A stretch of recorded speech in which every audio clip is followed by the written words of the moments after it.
Hello friends, आप लोग कैसे हैं? हम उम्मीद करते हैं आप लोग स्वस्थ होंगे, अच्छे होंगे। वेलकम है आपका प्रज्ञा 23 क्लासेस पर। अभिनंदन है, स्वागत है, वंदन है। आज हम हिंदी पढ़ेंगे, भाषा, लिपि और व्याकरण के बारे में। भाषा क्या होता है, लिपि क्या होता है और हिंदी व्याकरण के बारे में कुछ बेसिक से जानकारी देंगे आपको। आइए देखते हैं भाषा, लिपि और व्याकरण।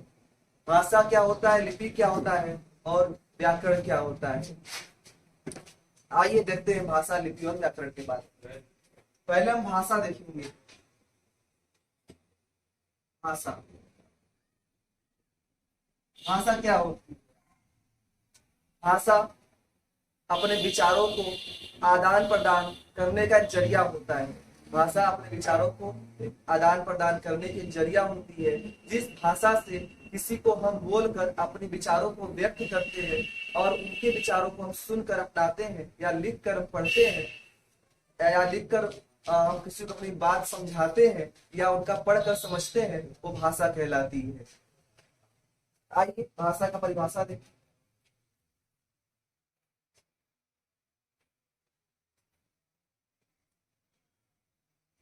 अपने विचारों को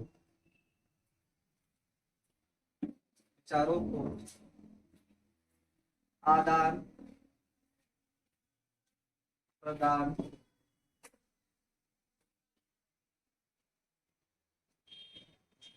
करने का एक साधन है भाषा। अपने विचारों को आदान प्रदान करने का एक साधन है भाषा। वो भाषा कोई भी हो सकती है, वो भाषा हिंदी भी हो सकती है, वो भाषा मराठी भी हो सकती है, वो भाषा तेलुगु भी हो सकती है, वो भाषा कोई भी हो सकती है। जिस भाषा से हम अपने विचारों का आदान प्रदान करते हैं, दूसरों के विचारों को हम सुनते हैं, अपने विचारों को सुनाते हैं और उनकी बातों को समझते हैं, वे भाषा कहलाती है। भाषा के बाद हम चलते हैं। ये तो भाषा हो गई, एक मातृभाषा होता है। देखिए मातृभाषा क्या होती है।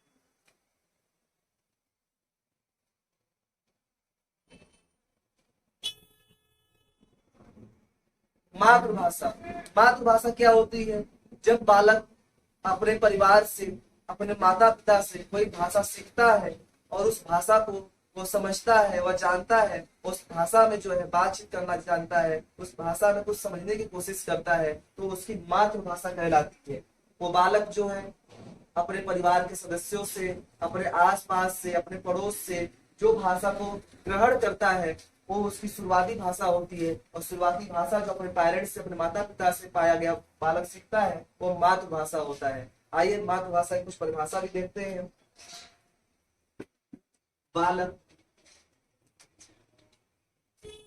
जब अपने परिवार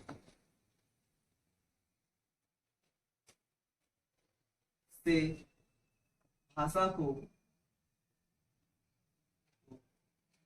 ग्रहण करता है, ग्रहण करता है,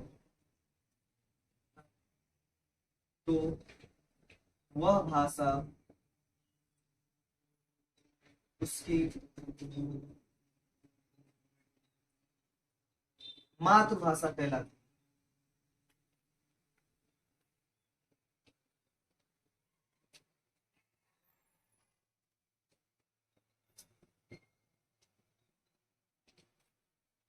देखिए, बालक जब अपने परिवार से भाषा को ग्रहण करता है, वह भाषा उसकी मातृभाषा कहलाती है। यदि उसके माता पिता हिंदी बोलते होंगे तो उसकी मातृभाषा हिंदी हो जाएगी। यदि उसके माता पिता उर्दू बोलते होंगे तो उसकी मातृभाषा उर्दू हो जाएगी। अगर भोजपुरी बोलते होंगे तो उसकी मातृभाषा भोजपुरी हो जाएगी। और मातृभाषा बालक का सबसे आसान भाषा होता है।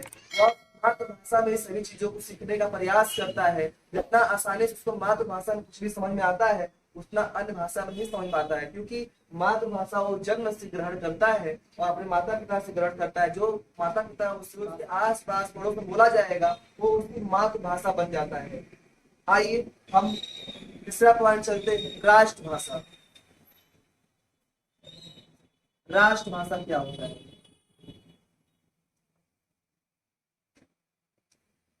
राष्ट्रभाषा, राष्ट्रभाषा हमारा किसी भी देश का जो संविधान जिस भाषा को मान्यता देता है वह वहाँ का राष्ट्रभाषा कहलाता है। हमारा भारत का संविधान जिस भी भाषा को मान्यता देता है वह राष्ट्रभाषा कहलाता है। हमारे भारत का संविधान जो है कुल 22 भाषाओं को मान्यता देता है और 22 भाषाएं जो है राष्ट्रभाषा के रूप में स्वीकार की जाती हैं। कोई एक विशेष भाषा जो है हमारे भारत का राष्ट्रभाषा नहीं है। हमारा भारतीय संविधान कुल 22 भाषाओं को हिंदी के साथ साथ मान्यता दिया हुआ है। आइए इस पर हम देखते हैं। किसी भी देश का संविधान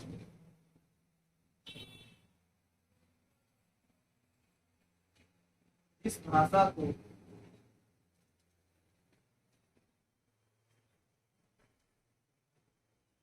मान्यता प्रदान करता है तो वह वहाँ की मातृभाषा होती है।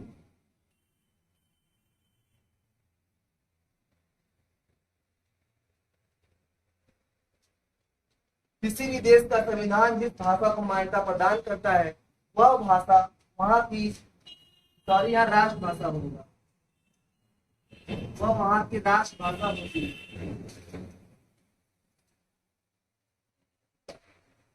वह वहाँ की राष्ट्रभाषा होती है। किसी भी देश का संविधान जिस भाषा को मान्यता प्रदान करता है तो वहाँ की राष्ट्रभाषा होती है। आइए भारत की बात कर लेते हैं। तो भारत का संविधान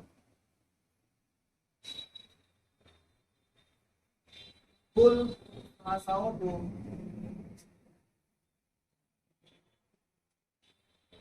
कुल 22 भाषाओं को मान्यता प्रदान करता है।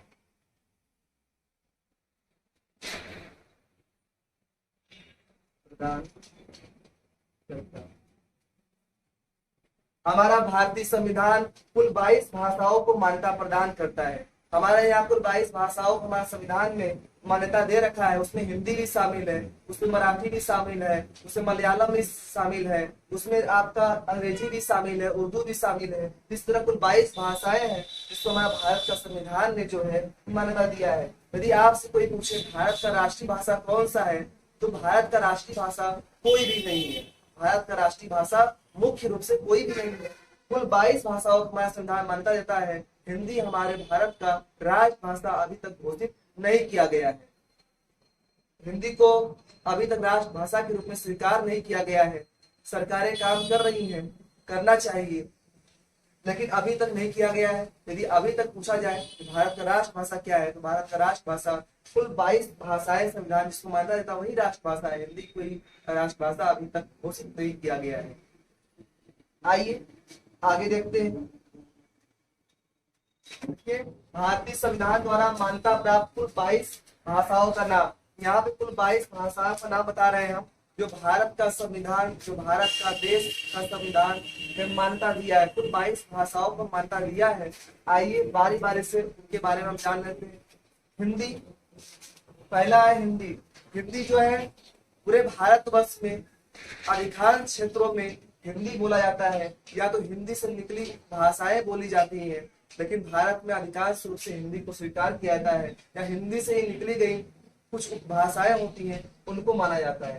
दूसरा असमी है, जो असम के क्षेत्रों में बोला जाता है। उर्दू, हमारे उत्तर प्रदेश के लखनऊ शहर में जो है उर्दू का बोल ज्यादा है, और उत्तर प्रदेश में उर्दू भी प्रचलन हिंदी के साथ। कश्मीरी, कश्मीर के क्षेत्रों में बोला जाता है। कोंकणी, गोवा और महाराष्ट्र के भाग में बोला जाता है। कन्नड़, 6वां भाषा कन्नड़ है। 7वां मैथिली है जो मिथिला में बोला जाता है। 8वां मलयालम है। 9वां मराठी है जो महाराष्ट्र के क्षेत्रों में आपको मिल जाएगा आसानी से। मराठी जो है महाराष्ट्र के क्षेत्रों में आसानी से मिल जाएगा। नेपाली नेपाल में। ओडिया आपको उड़ीसा में मिलेगा। पंजाबी पंजाब मिल जाएगा। और 13वां जो संस्कृत है, संस्कृत जो है 13वां जो है संस्कृत है। और संस्कृत हमारी जननी है, भारतवर्ष की प्राचीन भाषा है। और इसको देव भाषा भी कहा जाता है, इसे देव भाषा भी कहते हैं। संस्कृत जो हमारी देव भाषा है, भारत का प्राचीन भाषा है, ऋषियों मुनियों संतों के द्वारा ये बताई गई भाषा। इसी भाषा में हमारे बड़े बड़े ऋषि, बड़े बड़े संत, बड़े बड़े महात्मा जो है अपने प्रवचन दे गए, हमें ज्ञान दे गए। संस्कृत जो है हमारी जो प्राचीन भाषा है। और आइए देखते हैं 14वां संथाली, फिर 15वां जो है सिंधी है, सिंध के क्षेत्रों में बोला जाता है। 16वां तमिल है जो तमिलनाडु के क्षेत्रों में बोला जाता है। तेलुगु, बोडो, डोगरी, बंगाली, बंगाली आपको बंगाल के क्षेत्रों में आपको आसानी से मिल जाएगा सुनने के लिए। गुजराती, गुजरात राज्य का सबसे प्रसिद्ध भाषा गुजराती है, वहां पे गुजराती अधिक लोग बोलते हैं गुजरात में। और मणिपुरी, मणिपुर में आपको मणिपुरी सुनने को मिल जाएगा। ये रहा कुल 22 भाषाओं का नाम जो हमारा भारतीय संविधान ने मान्यता दे रखा है। और इन 22 भाषाओं का जो है हमारे संविधान के अनुसूची में शामिल किया गया है। और एक विशेष बात, अभी तक अंग्रेजी को हमारे भारतीय संविधान की अनुसूची में शामिल नहीं किया गया है, और इसमें आपको अंग्रेजी नहीं दिख रहा होगा, क्योंकि कुल 22 भाषाओं जिसमें मान्यता दिया गया है उसमें अंग्रेजी शामिल नहीं है। आइए नेक्स्ट देखते हैं दूसरा। आइए देखते हैं राजभाषा। राजभाषा क्या होता है? राजभाषा शासन जिस भाषा में अपना कार्य करता है, शासन जिस भाषा में अपना कार्य करता है वह राजभाषा कहलाता है। शासन जिस भाषा में अपना कार्य करेगा वह राजभाषा कहलाता है। राष्ट्रभाषा, राष्ट्रीय भाषा और राजभाषा में अंतर है। राष्ट्रभाषा जिसे राष्ट्र पूरा राष्ट्र स्वीकार करता है, लेकिन राजभाषा शासन जिस भाषा में अपना कार्य करता है वह राजभाषा कहलाता है। देखिए, शासन जिस भाषा में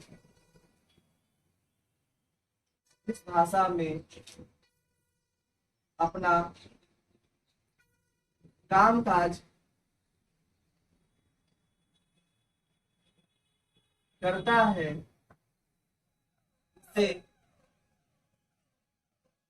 राजभाषा।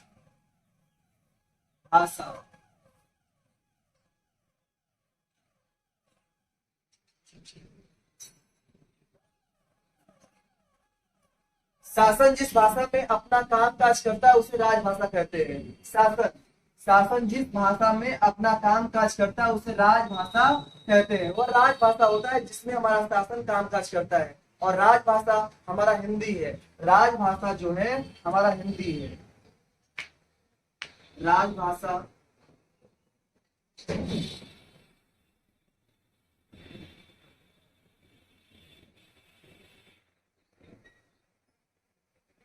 राजभाषा जो है हिंदी है।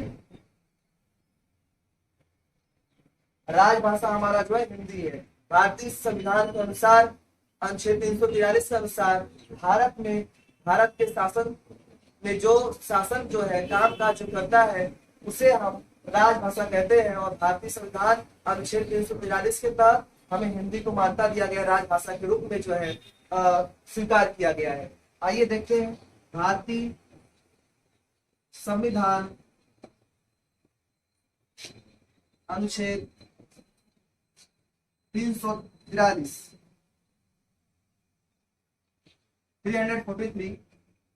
343 के अनुसार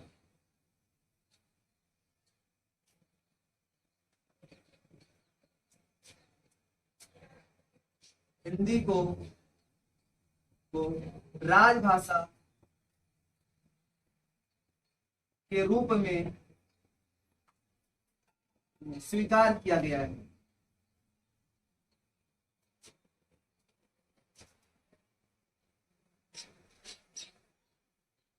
अनुच्छेद 343 के अनुसार हिंदी को राजभाषा के रूप में स्वीकार किया गया। हमारे संविधान का अनुच्छेद नंबर 343 के अनुसार जो हिंदी को राजभाषा के रूप में स्वीकार किया गया, मतलब कि शासन जो हमारा होगा वो हिंदी में कामकाज करेगा और उसी को हम राजभाषा कहेंगे। तो राजभाषा आपका हिंदी हो गया। और राष्ट्रभाषा आपका इस समय मुख्य रूप से कोई नहीं है, तो 22 भाषाओं को मान्यता दिया गया है, इसलिए राष्ट्रभाषा हम किसी विशेष भाषा का नाम नहीं ले सकते। लेकिन राजभाषा हमारा हिंदी है, जो भारत का संविधान अनुच्छेद 343 में बताता है। आइए आगे चलते हैं। आइए देखते हैं मानक भाषा। मानक भाषा क्या होता है? किसी भी क्षेत्र में किसी भाषा में विभिन्नता होने के बावजूद, जैसे हिंदी है तो हिंदी को किसी भी क्षेत्र में तोड़ मरोड़ कर उसे बोला जाता है, तो क्षेत्रीय विभिन्नता हो सकती है। क्षेत्रीय विभिन्नता होने के बावजूद उस भाषा को एक रूप लाने के लिए, एक रूपता लाने के लिए उसे उस रूप में स्वीकार किया जाता है और उसे हम मानक भाषा कहते हैं। किसी भी क्षेत्र में विभिन्नता होने के बावजूद, क्षेत्रीय भाषाओं में विभिन्नता होने के बावजूद उस भाषा को उसी रूप में लाने के लिए, उस रूप में स्वीकार करने के लिए जो भाषा होती है वो मानक भाषा होती है। आइए देखते हैं।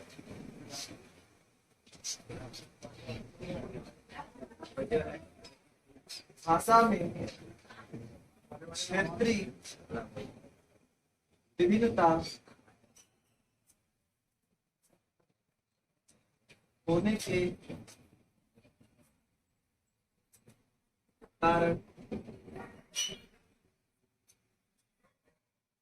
देने के लिए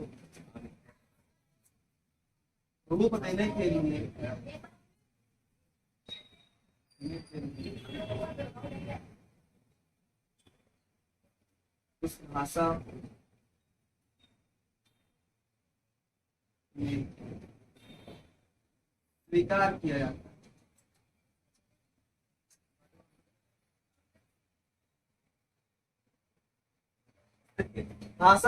भाषा में क्षेत्रीय विभिन्नता होने के कारण उस भाषा को रूप देने के लिए उस भाषा को स्वीकार किया जाता है।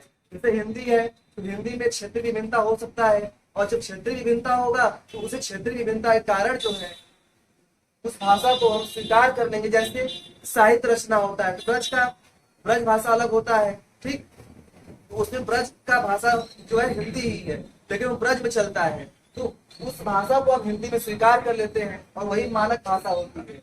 मानक भाषा बड़े बड़े ऋषि, बड़े बड़े मुनियों, संत, महात्माओं, कवियों के द्वारा स्वीकार किया जाता है और उसको हिंदी में मानक भाषा के रूप में हम जानते हैं। आज यहाँ तक ही, कल आपको इसके आगे बताएंगे पार्ट सेकेंड में। धन्यवाद सभी का देखने के लिए। हमारे YouTube चैनल प्रज्ञान क्लासेस पर आपका अभिनंदन है, वंदन है, सभी को धन्यवाद।